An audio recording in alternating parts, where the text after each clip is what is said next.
দর্শক, চমকপ্রদ একটা খবর সামনে এসেছে। প্রফেসর ইউনূস বিমস্টেক সম্মেলনের সাইড বেঞ্চে নরেন্দ্র মোদীর সঙ্গে সাক্ষাৎ করেছিলেন, মিটিং করেছিলেন।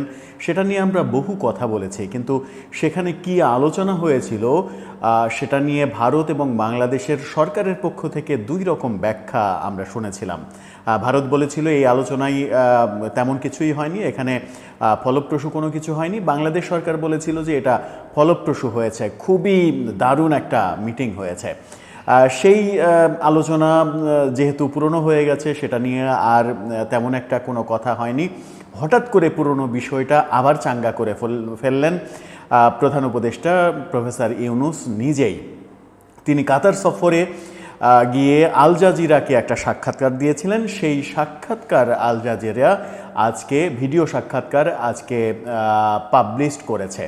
সেই সাক্ষাৎকারে চমকপ্রদ তথ্য এসেছে। নরেন্দ্র মোদীর সঙ্গে প্রফেসর ইউনূসের কি কথা হয়েছিল, প্রফেসর ইউনূসের কোনো কথাই যে নরেন্দ্র মোদী শোনেননি, রাখেননি, সেই কথা প্রফেসর ইউনূস নিজেই স্বীকার করেছেন আল জাজিরার সঙ্গে। আল জাজিরার বরাত দিয়ে ঢাকা পোস্ট সেই নিউজটা এবার সামনে আনলো। আমরা যখন এই ভিডিওটা করছি, কিছুক্ষণ আগে, আধা ঘন্টা আগে এই খবরটা গণমাধ্যমে এসেছে। এবং আমার মনে হয় যে এই মুহূর্তে যত চাঞ্চল্যকর খবর আছে তার মধ্যে সবথেকে বড় চাঞ্চল্যকর খবর প্রফেসর ইউনূসের স্বীকারোক্তি যে নরেন্দ্র মোদী তার কোনো কথাই রাখেননি, সব কথাই, সব অনুরোধই রিফিউজ করেছেন। কি বলেছিলেন প্রফেসর ইউনূস নরেন্দ্র মোদীকে, কি অনুরোধ করেছিলেন, কি চেয়েছিলেন, জবাবে নরেন্দ্র মোদী কেন তার কোনো কথাই রাখলেন না, কি বলেছিলেন, সেই আলোচনাই করবো এই ভিডিওতে। থাকবেন পলিটিক্স টিভির নিয়মিত আয়োজনে।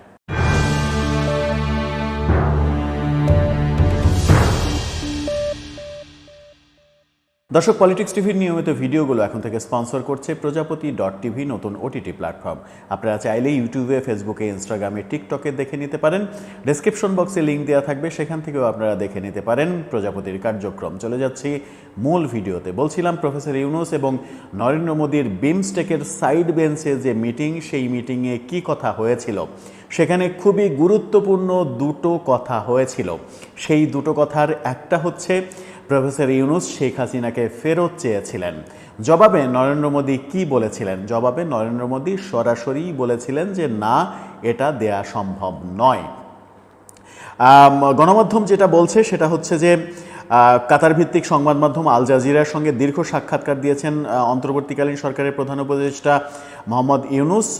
সাক্ষাৎকারে জুলাই বিপ্লব, সাবেক স্বৈরাচার প্রধানমন্ত্রী শেখ হাসিনার ভারতে পালিয়ে যাওয়া, সাবেক সরকারের দুর্নীতি সহ নানা বিষয়ে কথা বলেছেন।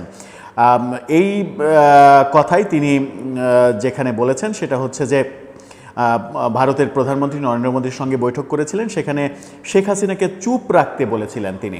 যখন ফেরত চেয়ে কোনো কাজ হয়নি তখন চুপ থাকতে বলেছিলেন শেখ হাসিনাকে, তিনি যেন ভারতে বসে থেকে কোনো কথা না বলেন। কিন্তু জবাবে মোদী বলেছিলেন তিনি এটি পারবেন না, কারণ ভারতে সবাই সামাজিক যোগাযোগ ব্যবহার করে, সামাজিক যোগাযোগ মাধ্যম ব্যবহার করে, এটি সবার জন্য উন্মুক্ত। অর্থাৎ শেখ হাসিনা সামাজিক যোগাযোগ মাধ্যম ব্যবহার করে কিছু বললে সেটি তিনি নিয়ন্ত্রণ করতে পারবেন না। আল জাজিরার সাংবাদিক জিজ্ঞাসা করেছেন, শেখ হাসিনা দাবি করেন তিনি এখনও বাংলাদেশের প্রধানমন্ত্রী, তিনি ভারত থেকে এসব বিবৃতি দিচ্ছেন। অন্তর্বর্তীকালীন সরকার ভারতে তার অবস্থানকে কিভাবে দেখে? জবাবে ডক্টর ইউনূস বলেছেন, ব্যাংককে বিমস্টেক সম্মেলন হয়েছিল, সেখানে প্রধানমন্ত্রী নরেন্দ্র মোদী সহ বিমস্টেকভুক্ত দেশের সরকার প্রধানরা এসেছিলেন। তার সঙ্গে আমার কথা হয় এবং আমি তাকে স্পষ্ট করে বলি, ঠিক আছে, যদি শেখ হাসিনাকে আপনি রাখতে চান, ফেরত দিতে না চান, তাহলে এ বিষয়ে আপনার সঙ্গে আমি কিছু করতে পারবো না। কিন্তু অবশ্যই তিনি যখন সেখানে থাকবেন তার কথা বলা উচিত হবে না, কারণ তার বক্তব্য আমাদের জন্য সমস্যা সৃষ্টি করে। তিনি বক্তব্য দিয়ে বাংলাদেশের মানুষকে উত্তেজিত করেন, আর এজন্য আমাদের ভোগান্তি পোহাতে হয়। প্রফেসর ইউনূস নরেন্দ্র মোদীকে এই কথাটা বলেছিলেন।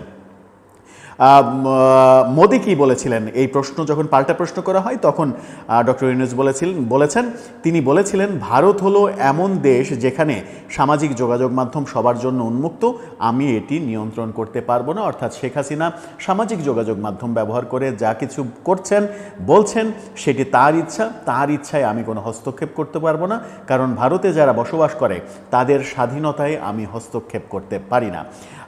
প্রফেসর ইউনূস নিজেই পরিষ্কার করে দিলেন যে নরেন্দ্র মোদীর সঙ্গে তার যে বৈঠক সেই বৈঠকটা একেবারে 0% ফলপ্রসূ হয়েছে।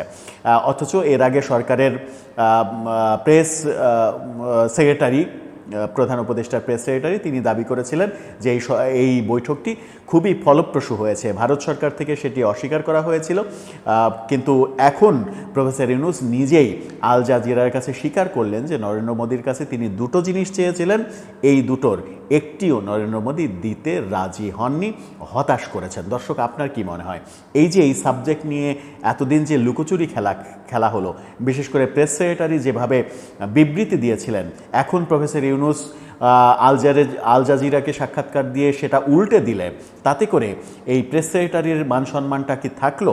এই যে উল্টাপাল্টা বিবৃতি দিয়ে তাতে কি দেশের কোনো মঙ্গল হলো? আপনার মতামত জানিয়ে লিখতে পারেন আমাদের কমেন্ট বক্সে।